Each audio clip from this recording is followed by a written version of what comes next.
Welcome to today's explainer. I am absolutely thrilled to have you here for what I like to think of as a mathematical masterclass. Today, we're going to completely demystify logarithms. Now, I know that for a lot of students, the word logarithm just sounds like this intimidating, purely abstract concept. But honestly, by the end of our time together, you're going to see them not as obstacles, but as incredibly powerful, elegant tools. We are going to build your mathematical toolkit from the ground up, and I promise you it's going to click. Okay, let's dive right into this. Here's our roadmap for today's lecture. We'll start with the chemistry of logs, move into foundational and inverse properties, and cover the three crucial laws of logs. Then we'll practice expanding and condensing logarithmic expressions before finishing up by solving a real-world pH mystery. All right, section 1, the chemistry of logs. Let's look at some real-world applications. You know, as a teacher, the absolute most common question I get when writing an equation on the board is, when will I ever actually use this in real life? Well, let's step into the chemistry lab for a second. Think about the sheer contrast in the pH scale, which measures how acidic or alkaline a substance is on a scale from 0 to 14.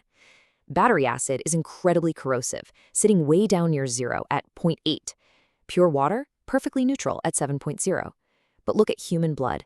It sits at a very specific 7.35. Our biological systems are so sensitive that if our blood's pH shifts even slightly away from that exact number, our enzymes completely stop working. On the total opposite end, we have lye, a highly alkaline substance, sitting at 14.0. But how do chemists actually calculate these numbers in the first place? Well, they use logarithms. Determining a substance's pH relies entirely on manipulating this exact formula. The pH is simply equal to the negative log of the hydrogen ion concentration, or you could say it's the log of 1 over that concentration. The crucial takeaway here is this. Every single time a scientist tests the acidity of a soil sample or a doctor checks a patient's blood chemistry, they're relying heavily on the fundamental properties of logarithms. To really understand our world, we have to understand the math running underneath it. Moving right along to section 2, foundation and inverse properties. It's time to undo some exponents. Okay, so we're leaving the chemistry lab for a moment and stepping into the math classroom. We need to construct the structural foundation to actually solve these real-world problems. If you take away just one core concept from the beginning of this explainer, please let it be this. Logarithmic and exponential functions undo each other. Think about it. Just like subtraction undoes addition and division undoes multiplication, logarithms are simply the mathematical tools we use to reverse exponents. They aren't arbitrary hurdles designed to confuse you. They're highly functional tools designed to help you untangle complex equations. So let's see this inverse property in action. When you have a base b raised to the power of log base b of x, the base and the log perfectly cancel each other out, leaving you with just x. And guess what? It works the exact same way in reverse. The log base b of b raised to the power of x simplifies right down to x. It's literally like walking 3 steps forward and then taking 3 steps back. You end up exactly where your variable is. Up next is section 3, the 3 laws of logs. Let's open up that mathematical toolkit. Now that we know logs are just the inverses of exponents, we are totally ready to open up our toolkit. Our first tool is the product rule. Now, remember your basic exponent rules? When you multiply matching bases, you simply add their exponents. Well, because logarithms essentially are exponents, the exact same logic applies. The log of a product, let's call it m times n, is completely equal to the sum of their individual logs, the log of m plus the log of n. So multiplication inside the logarithm just becomes addition outside of it. Easy, right? Building logically right on top of that, we have the quotient rule. Just as division maps to subtraction in the world of exponents, where x to the a divided by x to the b equals x to the power of a minus b, it does exactly the same thing for logs. The log of a fraction, m divided by n, is simply equal to the log of the numerator, m, minus the log of the denominator, n. This just beautifully reinforces our undoing analogy. Division inside becomes subtraction outside. And our third tool is the power rule. I have to say, this one is incredibly satisfying to use.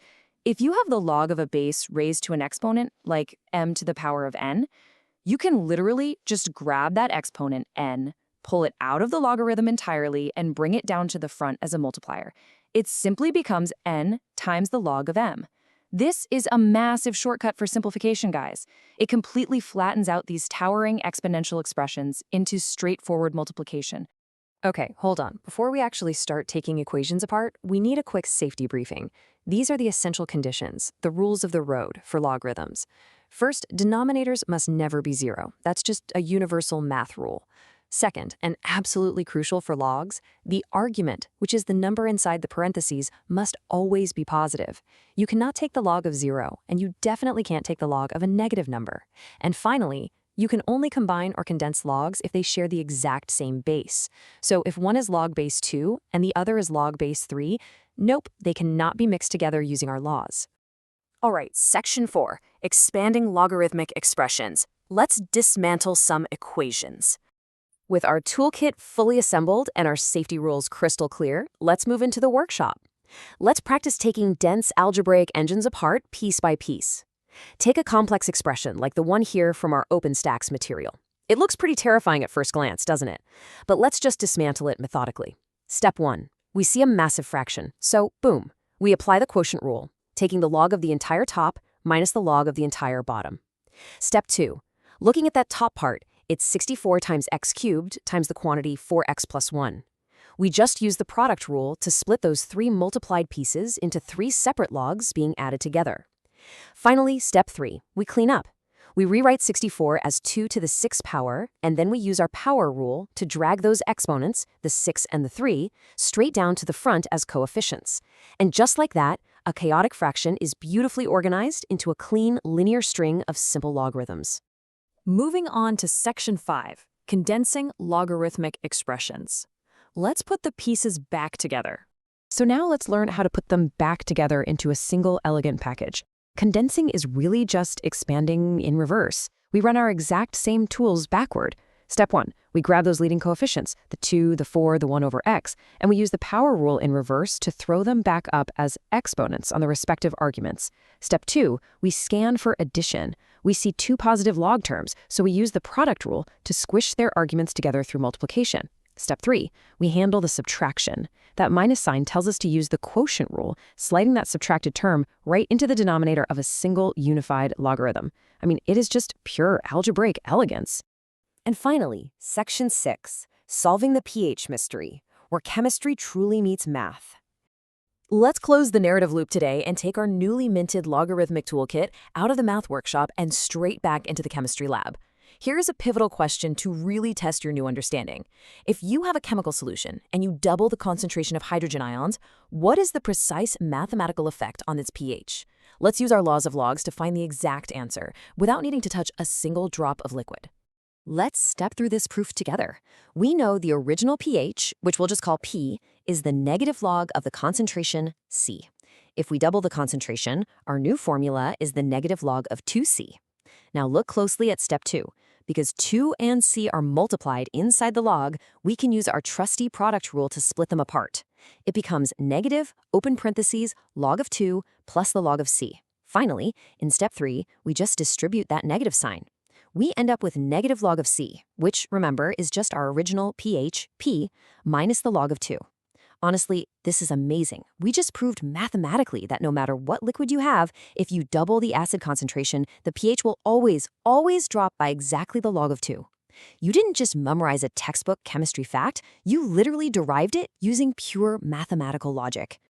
As we wrap up today's explainer, I want to leave you with one final thought. Consider it a little bit of a trap from the text to test your instincts. Knowing everything we just learned today about the product, quotient, and power rules, can we expand the expression natural log of the quantity x squared plus y squared? Think carefully about it. Ready? The answer is an emphatic no. Remember, our laws only apply to products, quotients, powers, and roots. There is absolutely no rule that allows you to expand addition or subtraction inside the argument of a logarithm. Don't fall for the trap. I really hope this explainer has completely shifted how you view logarithms. They aren't magic, they are just mechanics. Keep practicing, trust your toolkit, and I can't wait to explore more mathematical concepts with you soon.